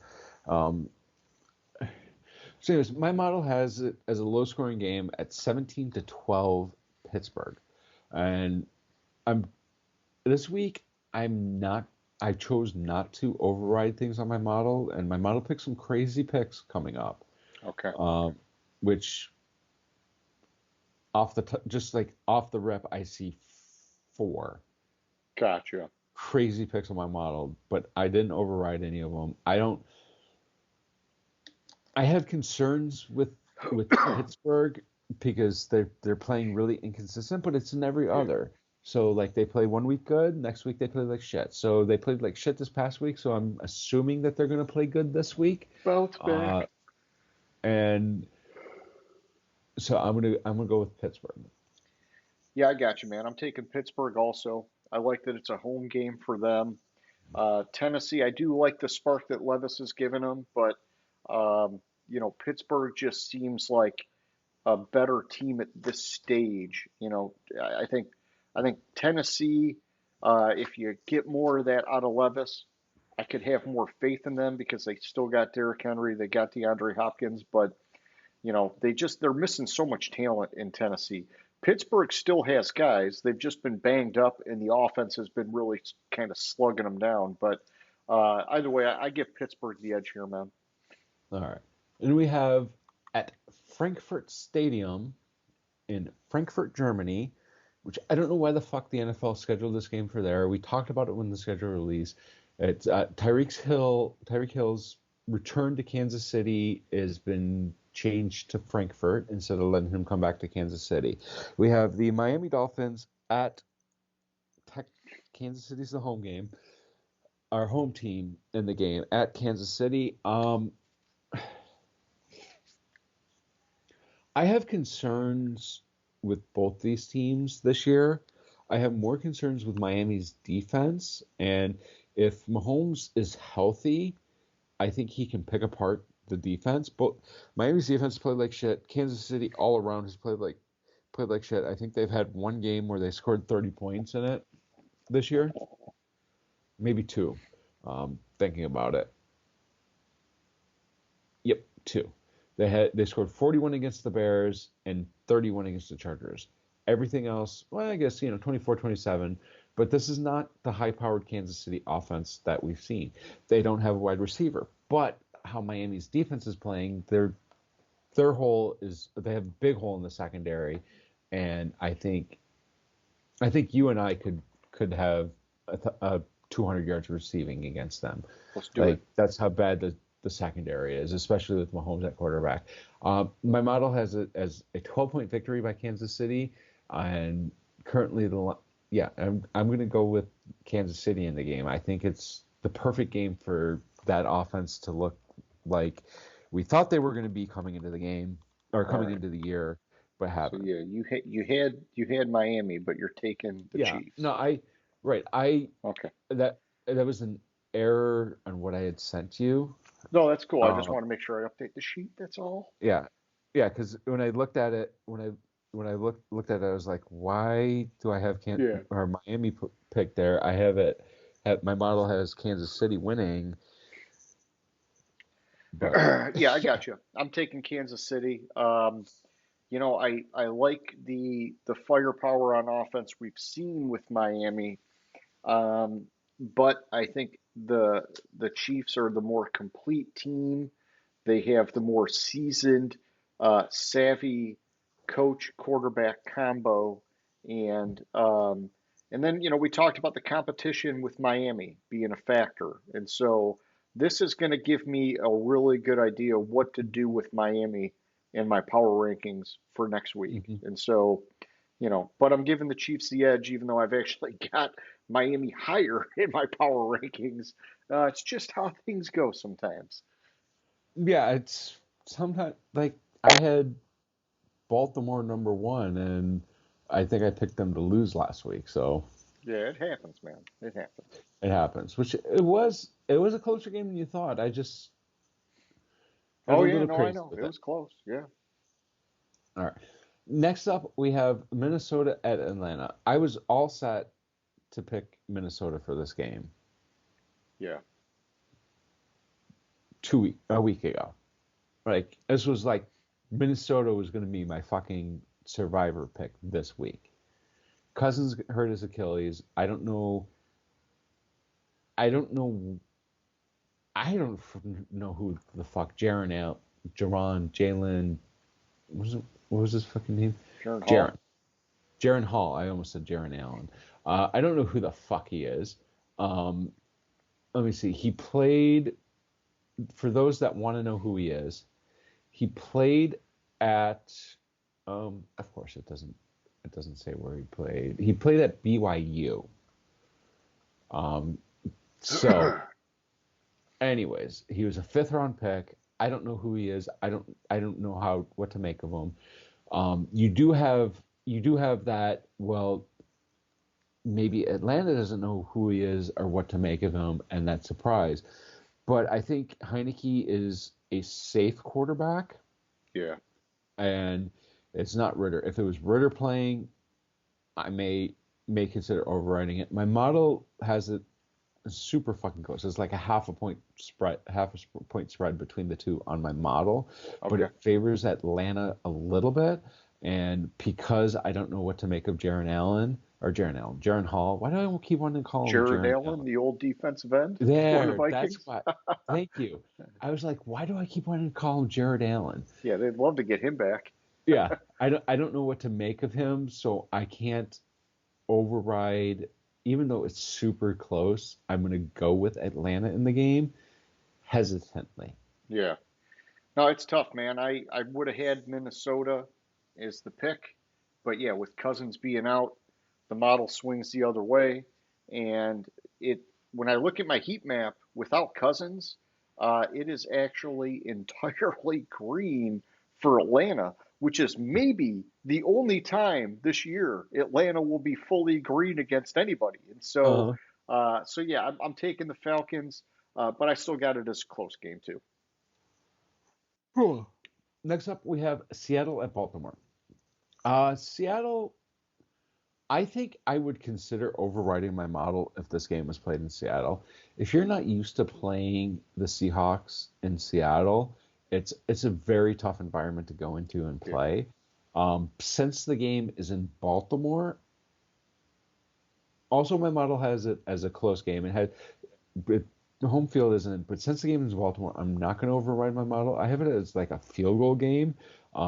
Baltimore winning, which I was surprised it was that tight, but I think that has to do with I did a downward adjustment based on the um, result of the Arizona game last week.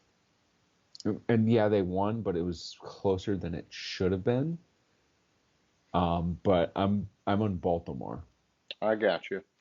Yeah, I've got Baltimore. I'm a little bit wider on the spread. I got it by about 5.5. But I think some of the narrative, like you're talking about with that Arizona game, could be a factor that tightens it. Plus, when you look at the other way, Seattle seems like they're maybe getting their shit back together Hmm. again and making another push. And so I could see it being a tighter game. But I still got Baltimore either way. Even if I tweaked it, they would still for sure be above in my model. So I'm taking Baltimore. All right. Next up, we have what the fuck pick number one in my model. We have Arizona at Cleveland. Yeah.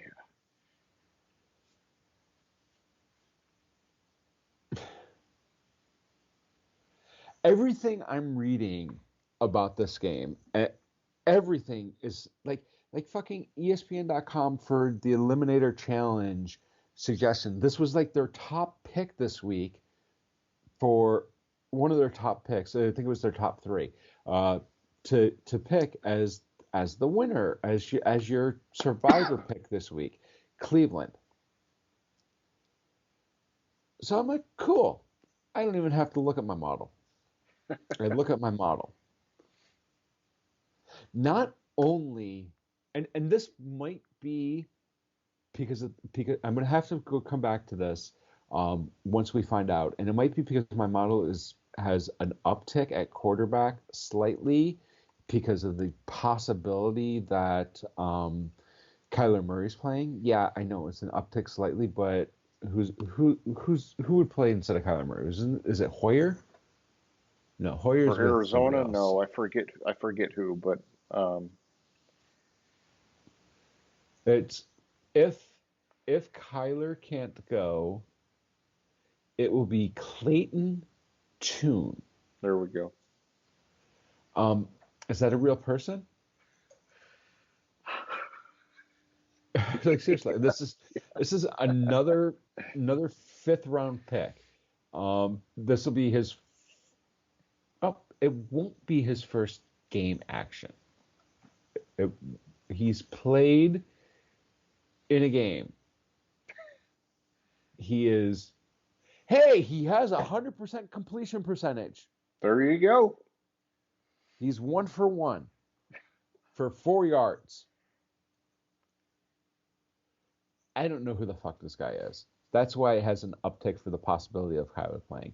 If Clayton Tune is starting at quarterback, I may not even look at my fucking model and just say, dude, I'm off this. I have concerns on PJ Walker, PJ Walker. I have concerns. He has not played good. He has not played as good as I thought he should. Arizona can put up points and can, like, they just held Baltimore. What was that? They held Baltimore 24? I think that sounds right. 31. Yeah. No, 31. They scored 24. Oh, 34-20. Yeah. I got you. Yeah. But they put up 24 against Baltimore. Yeah, they've been same team. hanging in games, man. Yeah, I've been saying all year, if they could piece together a full game, they could win some games. Like, the team is good. I was surprised that they traded Dobbs. I don't think they're going to let Kyler come back against the Cleveland defense. I don't think they are either. I would agree with you there, but under the off. Oh, wait a minute. I think Kyler is out. Hold on. Did I make the decision? Oh, he can't come back from pup to return, so he's supposed to return. Okay, that's why he's listed as out on the depth chart. Okay. No issue. Wait, James Conner got hurt? When did I miss that? Yeah, a couple weeks ago.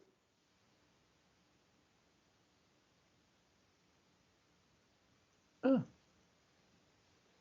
He might be back soon. Huh. I gapped on that. Let me check something. So you're flipping to Cleveland. I'm not going to. I have to look you're still into. taking Arizona? I'm going to go with Arizona. I'm going to go with my model. I have to look into it and see, like, see if I have to do a manual adjustment in my model for this game. But right now,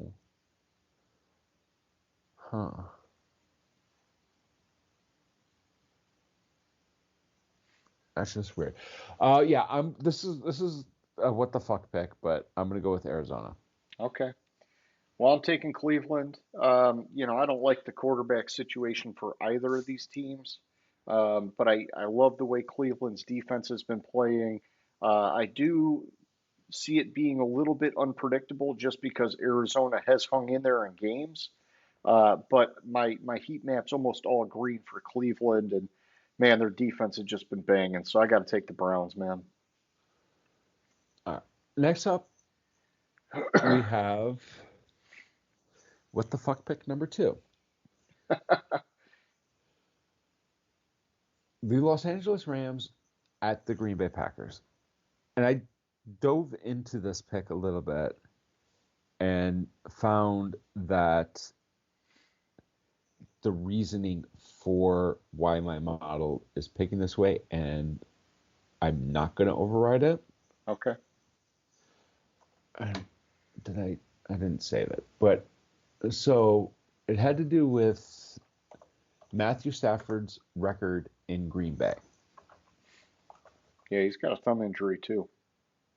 He has a thumb injury, but played 21 games against the Packers in his career. He's lost 2/3 of those. Okay. He's 7-14 against the Packers. And looking at it, the trend he's lost his last 4 against the Packers. Okay. And yeah, those are all against Aaron Rodgers. You could make that argument. I don't. I think I don't. I think there's a mental block with Stafford against the Packers, and I think there's also a mental block with the Rams recently against the Packers. Okay. The last two, three, last three games at Green Bay. Why have the last three games been at Green Bay? That's weird. The last three games in the regular season and or playoffs at Green Bay, the Rams have lost. They lost in 2021 in the playoffs, 32-18. 2021 regular season, they lost 36-28. In 2022, they lost 24-12. I just think they have to show me they can win in Green Bay. Yeah. When they were in St. Louis in 2015, they lost 24-10 at Green Bay. 2011 at Green Bay, they lost 24-3. The last time they won at Green Bay was 2006. And that, yeah, they don't always play every year, but it seems to me that the Rams have some sort of mental block playing in Green Bay. Normally glancing at it, all the games have been later, like a couple weeks. No, that one was, yeah, all the games have been like a week or two later. Nope, that one was before. The last time they won was in October. No, two times ago was in October, and the last time they won was in October. But outside of that, it's kind of been around November, December, or January that they played at Green Bay. That might be the factor as why they've been when losing in the colder weather. But my model factors in these things, not 100% of these things, but like the trends. Yeah. And my model has Green Bay winning 27-17 on it. And like I said, it's what the fuck pick number 2. I'm going with my model and picking Green Bay to win this game, even though I don't love the pick. Yeah, I don't know, man. I think you're digging deep to justify it. For me, I'm just sticking with my model. I'm taking the Rams. I think if Stafford's out, it could end up being a closer game and be a factor. But without that, I'm taking the Rams. I've got them higher on my board. Green Bay's just having such a bad year, and the Rams, especially if Stafford plays, they've surprised big time on offense, and so I just I trust that in McVay more than what I can trust with Jordan Love and what's going on with the Pack, man. I know, and it's not that I'm digging deep to justify it. I'm explaining why I figured out why my model is picking that, and I'm just sticking with my model, even though I don't necessarily agree with it. Okay.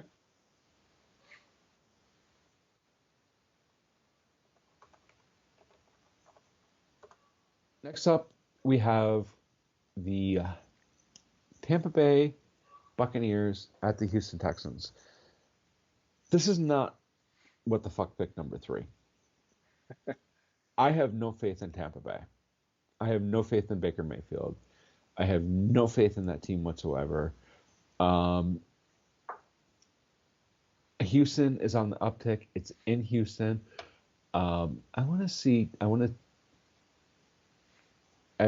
because I don't know if Baker has beaten Houston in his career. Okay. Yeah, I don't know. I'm drawing a blank. I'm not remembering a win. Oh, never mind. It's the other way around. Apparently, he's 2-1 against them. Who knew? He lost his first game against them and has won the last two. Oh, interesting. Either way, I'm on Houston. I think Houston is actually the better team based on what I'm seeing on the field.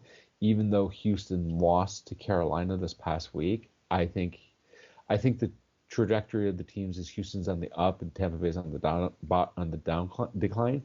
But I'm gonna go with Houston in the game in my model. I gotcha. Yeah, I'm taking Tampa Bay here, so we're on the other side of the fence. Good for some pick action.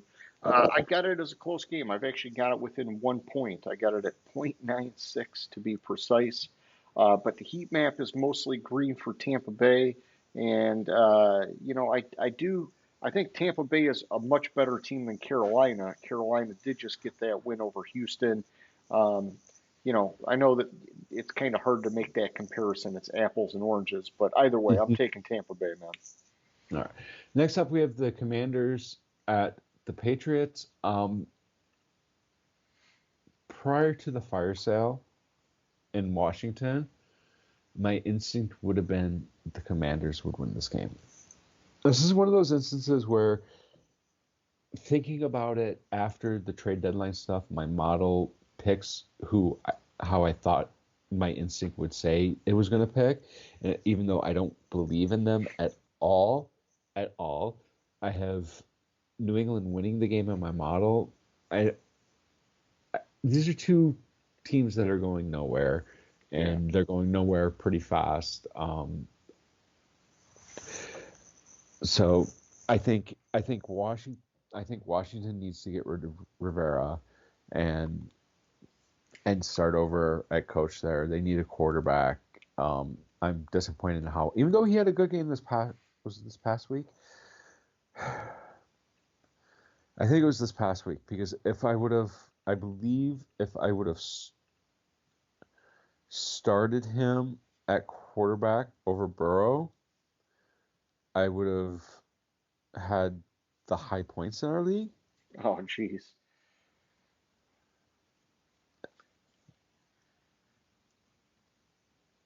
Yeah. I would have been close. Let's see. So I think it would have been right there. Yeah, I would have, if I would have started Howell over Burrow, I would have had the most points in our league this past week. I was shy by 9, and that was the difference between the two. Howell's very inconsistent. Very inconsistent. I thought he was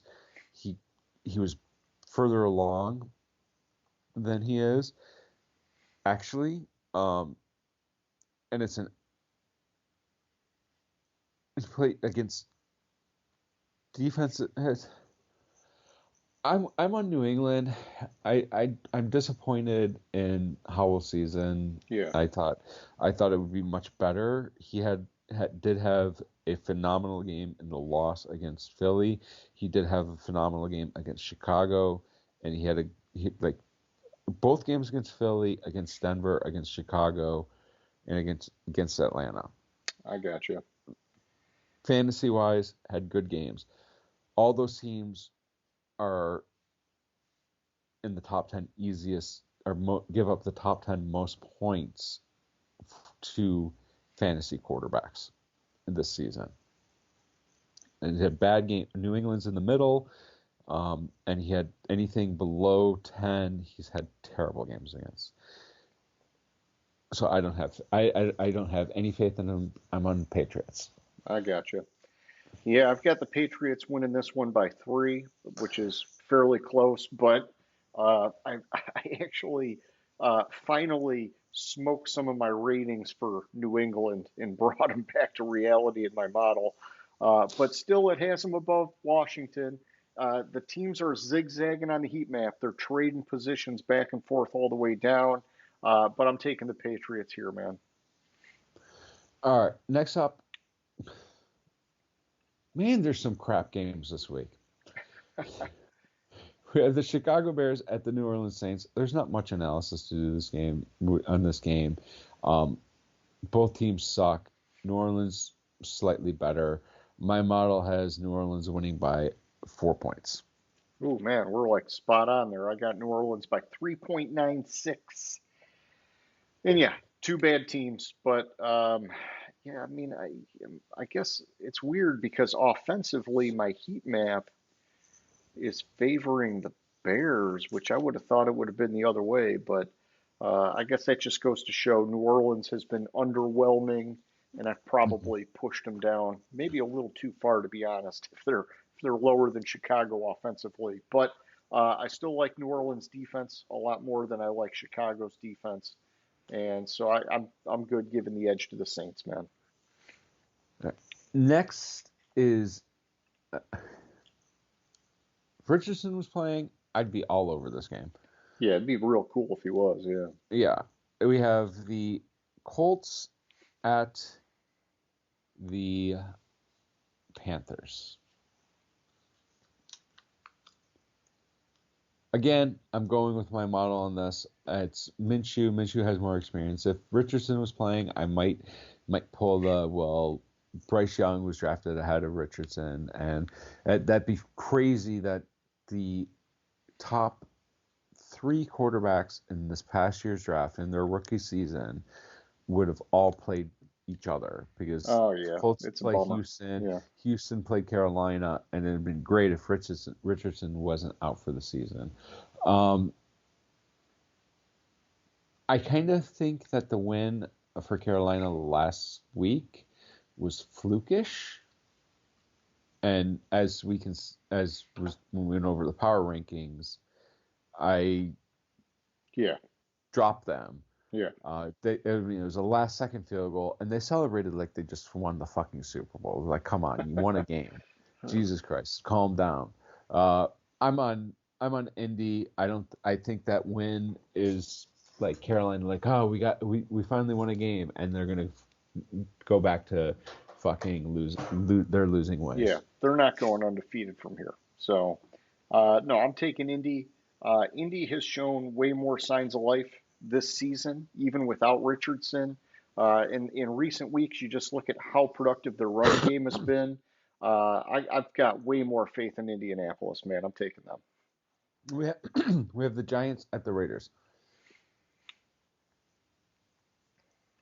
I initially, when I saw this, thought, what the fuck? It's especially with them firing McDaniels, you don't know what this team's going to look like. Nope. But one thing holds true in the NFL. The week after a coach is fired, that team's fucking fired up and wins. Yeah, because they all know all their asses are on the line. Yes. We better fucking win a game. The perfect example of that is last year. Fucking Josh McDaniels lost to Jeff Saturday and the Colts. It's a perfect example of that. My model, it has it as a low fucking scoring game. Like, I don't know how either team scores in double digits in this game, even though I'm really high on Aiden O'Connell, and I've talked about him. I told you coming into the season that Aiden O'Connell was going to take over the starting spot. I didn't think it would take this long, but I think it took firing McDaniels because McDaniels was holding on to Jimmy G. And I think if Aiden O'Connell would have started 4 weeks ago, and took over the starting spot then, I think this team would be better off, and wouldn't be so low on my power rankings because he's finally going to get up to game speed. Yeah. And that's what he needs. They may already have the quarterback of their future. This is how high I am on Aiden O'Connell. He might in fact be their franchise quarterback. They just got to shed all that Jimmy G cap weight. Well, it doesn't matter if you have the Jimmy G cap weight because of the fact that you have him on a. Oh, I know, but it would help to spread that money to other parts of the team. But that's the thing is they have a lot of talent on that team already. For sure. Yeah. Jacobs is is on the franchise tag. I know, but It's you don't want 23 million or whatever it is just sitting there for a guy that's not going to play. I I hear that. Um, I hear You know, that. I'm that's just I'm 10% of your cap just sitting on the bench. Yeah. Aiden O'Connell was a fourth round pick. I thought that was low. I thought he was easily a second, uh, late second, middle third range on him. This is how high I was on him. Anyways, I'm on the Raiders. My model has it at 17-14, and I really like Aiden O'Connell. Nice, nice. Yeah, I'm taking the Raiders as well. You know, not much to like about either of these teams right now, except that I like Josh McDaniels being fired. So, Uh huh. hey, man, I am hopeful that you know their interim coach gets a win and this team, you know, they show some sparks and they rally and you know, my model is like it's basically a coin toss between these two teams, but I do believe the Raiders are more talented, and you know there could be some spark here with the coaching change. So I'm taking them. Next, we have a matchup of two teams that are going in opposite directions currently. Buffalo Bills at the Cincinnati Bengals. Um, Cincinnati, it looks like the bye week was what Burrow needed. And I heard this weekend, and it makes sense. Cincinnati, each year under Burrow, they've started off slow and they hit their stride. They hit their stride a little later this year, but they look like they hit their stride And last that week. was injury driven this year. I mean, we Yeah, know that. this year was injury driven. Buffalo, who isn't fucking injured? Even though I love the Rasul Douglas trade, Matt trading for Rasul Milano, Douglas. No, I dude, they've said got like five starters out on defense. no. I said who on their team isn't Oh, all injured? right. Yeah. Thank you. Yeah, that's the easier way to put Who it. who isn't injured there? My model has it as actually a lower scoring game than I thought it would be. I have it at 27-20 Cincinnati. I even though I don't really I'm not sold on Cincinnati being the better team. I just think Cincinnati matches up better against this current version of the Bills, and Yeah. that's evident even last year's Bills. Bills would have lost that game last year if it wasn't what ended up being canceled because of the tragic stuff, Yeah. tragic injury to DeMar Hamlin. Damar Hamlin. So they were on pace to win that game, and I think that this, while it's great, Damar Hamlin, the Buffalo's coming back there, and blah blah blah. I think Buffalo loses this game like they would have lost last year's game. Gotcha. Yeah, and I've got it as a close matchup, but I think, like you're saying, the narrative has these teams going in different directions. Buffalo's struggling, Cincinnati's hitting their stride. Heat map wise, it's actually pretty green for Cincinnati, which I would have thought more if it would have been hitting Buffalo, to be honest. But, you know, some of that could be the injuries or who knows what it is. But either way, I'm taking Cincinnati, man. I think you summed it up pretty well. All right. Then we have Monday night game, the Chargers at the Jets. Okay, we skipped over Dallas at Philly, but Oh, I'm sorry, I didn't mean to. Um, my eyes just it how just skipped dare it. you? How dare you? Dallas at Philly. I wouldn't be surprised if Dallas won this game. I think I like look at last year. Didn't Dallas go 2-0 against Philly last year? I know they won at Philly, and I think one of the games was Yeah, it's almost like this is Dallas's Super Bowl because they're not yeah, going to get to the Super Bowl. ex- exactly. Let me double check that because I think they were 2-0 last year. Let me see. Dallas. Nope.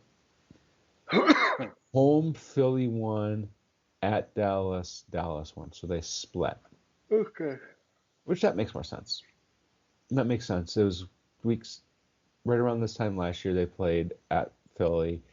They won. Hurts had average game. He came back to earth. It was 26-17 win. Um, I think this game is a little bit smidge more high scoring. I think that first game was actually. I think Dak was out in that game. Yep, Cooper Rush started that game. Cooper Rush.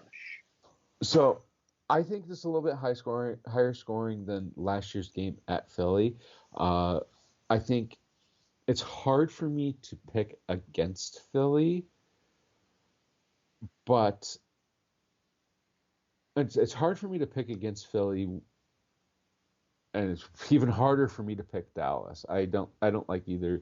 I don't like Dallas. I hate the team. I don't think Dak Prescott's a good quarterback. I do think that he's been playing better as of late because he's been using his legs more and scrambling, and he looks more like that Dak Prescott was his rookie year when he hit the scene before injuries. He started taking real hits and he was running the ball as needed. So I do like what I see there. I think Philadelphia is the better team. I think Hurts is the better quarterback, and I have no faith in Kevin McCarthy putting together a good game plan for Hurts. So I'm going to go with Philly at it. My model has it at 30 to 23 Dallas. Okay. So you're I'm sorry, taking Dallas. 30 to 23 Philly. Yeah, I was like, wait a minute. You're telling me everything Philly, but Yeah. yeah, no, all right. No, that's good, man. And yeah, I mean, I've got Philly here also. I think that Dallas is probably feeling pretty good coming off that beatdown over the Rams.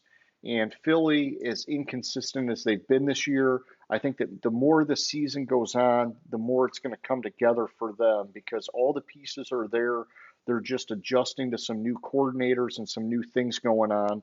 And the game is in Philly. And so I'm taking the Eagles, man. I like them. My model likes them. It's that simple. All right. Before I got ahead have us and skip the Dallas Philly game, I don't know how I skipped that. Like that's a really good game this week. We have the Chargers at the Jets. A lot of times you're going to say Chargers are going to Charger. I say that all the time. And I've also said that I'm never picking the Chargers to win a game again this year. These are all things I've said. Zach Wilson has looked like a real legitimate quarterback as of late. I don't know how. It's a surprise that he may have figured out how to play the position that he was drafted to play.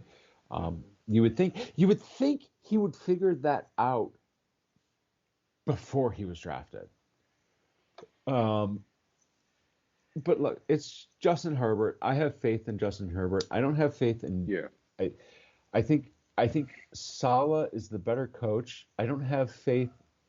Like, what are the odds that Wilson has another good game and then puts what's that 3-4 good games back to back to back? Like, it was against Buffalo. I'm sorry, no, against Yeah, I the don't consider Giants. last week a good week. Yeah, that's right. They snuck it by. No. He had a good game. He had a Sure, lower completion sure. percentage. He didn't throw an interception. He had a TD. He was sacked 4 times. I don't recall him fumbling.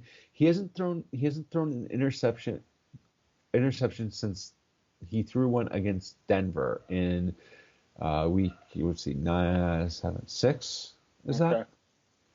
that? That was the last time he threw an interception, but even though he threw an interception in that game, he's put 2, 3, 4. He's put 4 quality games already back to back to back to back. You could make the argument that he had a 5th quality game the week before that. Like, he's starting to string together quality games. Yeah, his completion percentage this past week was slightly down compared to the previous weeks, but I still don't have the faith in Zach Wilson to continue that. Yeah. And even though I think Chargers are going to Charger, and and I did say that as long as Staley's the coach there, I'm out on the Chargers. I'm going to go with the Chargers. Plus, I don't want the Chargers to lose to the Jets the week before the Lions. Oh, gotcha. Okay. So I have a rooting interest for the Chargers to win. But my Um, model has it as super close, 21-20. Gotcha. Okay. Well, yeah, I'm taking the Chargers. I think that Herbert, every week that goes by, he's going to get more comfortable with that injury on his non-throwing hand. We saw it this past week. He was looking silky smooth, man. And, if he plays like that every week, they're going to win every week. And I think that it's almost a little bit like Joe Burrow picking up that momentum, getting healthy. I think Herbert's healthy enough that, it's going to start really moving for them. And the Jets, hey, I get it. Zach Wilson's just been keeping them afloat, but he's not going to win that game for him. He needs the defense and the running game to help him. Herbert can carry the team in the right situation, and so I'm taking the Chargers, man. Uh, then we have next Thursday. I would say the battle for the number one pick in the draft, but whoever wins, it doesn't matter who wins this game because Chicago has Carolina's pick this year. Yeah. We have the Carolina Panthers at the Chicago Bears. I think Chicago has more of a vested interest in Carolina winning the game than them winning the game. Okay.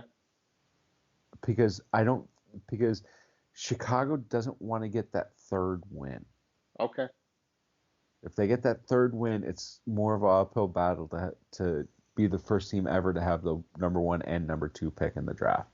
With Carolina Such an honor. Yeah, such an honor. Early prediction, not modeling it. I think Chicago has more of a vested interest in Carolina winning the game than Carolina has a vested interest in Chicago winning the game. Gotcha. If that makes sense. Well, yeah, go ahead. Sorry, keep going. No, that's fine. It's like if that makes sense. So I'm on Carolina. I did send you Chicago, but more I thought about it, I'm going to switch to Carolina, and then when I model it after this week's results, I may or may not change. Man. Keep me posted. Yeah, I've got Chicago. It's basically a toss-up, and I've got the game in Chicago. I did go ahead a week in my model just to look at it. I've got Chicago all green on offense, Carolina all green on defense, and basically the home field being the tiebreaker for Chicago. And so I'm going to give them the edge here, but I got it as a real close game. Sounds good. Unless you have any final thoughts, move to question of the week. Sure. Yeah. No final thoughts here. So I just want to go back and, kind of like hit the trade action from earlier and just get your opinion here. Nothing crazy. You don't have to go super deep. I didn't go super deep at all. I just want to, just talk out what do you think is the most impactful trade that we got before the deadline? And, if you want to go back to the Byard one, that's fine. I'm just focusing on the ones from the last couple days. But you can look at any of them. And for me, I think I think there's a couple ways to look at it. I think the Chase Young to San Fran, that's kind of a sign that the 49ers, they're like, hey, man, we're all in and we're just going to get as many pieces as we can to help be all in. I like that. But I think the one that is more impactful is the Leonard Williams trade to Seattle. This is a team that was a playoff team out of nowhere last year. They've looked a little shaky at times this year. This gives them a way to beef up the defense. I believe Uchenna Nwasu is out for them, and so they needed to get some help on that defense. This gives them that help. As long as the offense comes around, which they should, It helps Seattle keep their playoff hopes alive. And so that's the one that I like, man. But I'm not married to any of these. What do you think, dude? I think that's a good one. My instinct tells me Dobbs to Minnesota. You think he can keep them in the playoff picture? I think I think he can keep them in the playoff picture. I think, but not only that, they're searching for their quarterback of the future. Yeah, that's true. And I think Dobbs has been playing fairly well this year on a team that had like no talent. So he rides it out and then gets a long-term deal with Minnie. Yeah, exactly. I think he has talent there. Addison's come started to come around. Um, they're going to get Jefferson back. Madison's done decent. The team is 500. They're in the playoff picture. They currently, I'm just let me double check this. I think they're just in. Yeah, they're Yeah. just in at 7 right now. I think they can. I think I don't know if it's smart to try to get um, the 7 seed because you don't have a home game, but I think that Well, you take what you can get, though. right now they're. And I'm not saying the Lions are going to falter, but right now they're only 2 games behind the Lions. Oh yeah. So I think they have an outside chance at winning the division, and I really like how Dobbs has been playing this year. I really think that he could be the quarterback of the future for Minnesota because you have 2 choices coming into this draft. You have one of the top picks because there's 2 quarterbacks in this draft that I think translate well to the NFL. Caleb Williams and Derek May. I think his name's Derek May. I think those are the only 2 that really translate instantly to the NFL. Bo Nix is an outside third shot at translating to the NFL, um, and he's been playing better. But outside of that, I don't think in college football or in this draft you have any potential first round picks that could potentially be instant instant franchise quarterbacks. So you have to search elsewhere unless you get one of those top picks. Because of the teams that theoretically, right now, if you look at um, the league standings right now, theoretically, Arizona could be in the picture for a new quarterback. New England could be looking for a new quarterback. Chicago could be looking for a new quarterback. Giants could be looking for a new quarterback. Packers could be looking for a new quarterback. Broncos could be looking for a new quarterback. And Raiders could be looking for a new quarterback. That's right there. That's the bottom 7 in the league right now. On top of that, the Commanders could be looking for a new quarterback. Um, Tampa Bay could be looking for a new quarterback. New Orleans could be. There's just too many teams that are could be looking for a new quarterback this year. So Yeah. you have to be number one. You have to have the number 1 pick basically to assure yourself of getting a quarterback. So why not try to make the playoffs and try outside? And I think Dobbs can keep this team afloat to the point where they do still make the playoffs, even though I don't like how they've been playing this year. Um, I I I just I think Well, making the the team could playoffs. rally around him, man, Yeah, knowing that they all got to chip in if they're going to make it happen. right. And Leonard Williams to Seattle. Seattle was already a playoff team. They would have made the playoffs this year. Um, that does that the way I look at it, does that further the team in the playoffs? And I don't think it does.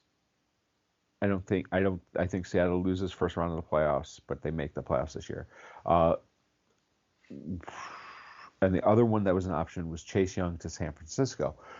San Francisco has to do something to right the ship, Yeah. but I don't think I don't think the issue is the defense. I think they're just adding more.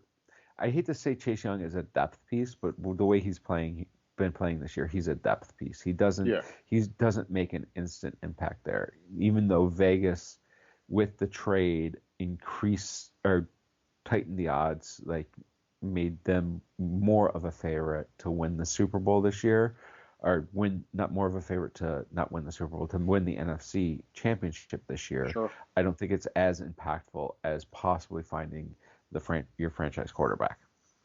No, I think that's a valid point. If you can uncover that quarterback of the future by making that trade, that ends up being huge for the Vikings, man. I think that's a good way to look at it. All right, well, hey, that's all I got for question of the week. And so, hey, man, maybe we'll get some takers for Name That Stadium. Anyone? And if not, maybe question of the week. Anyone? And at a minimum, give us that thumbs up. Subscribe to the channel if you haven't already. Like always, James, it was a good time, man. I'll catch you later, bud. All right, sounds good. Have a good Gridiron Grinder. Hut, hut, hike.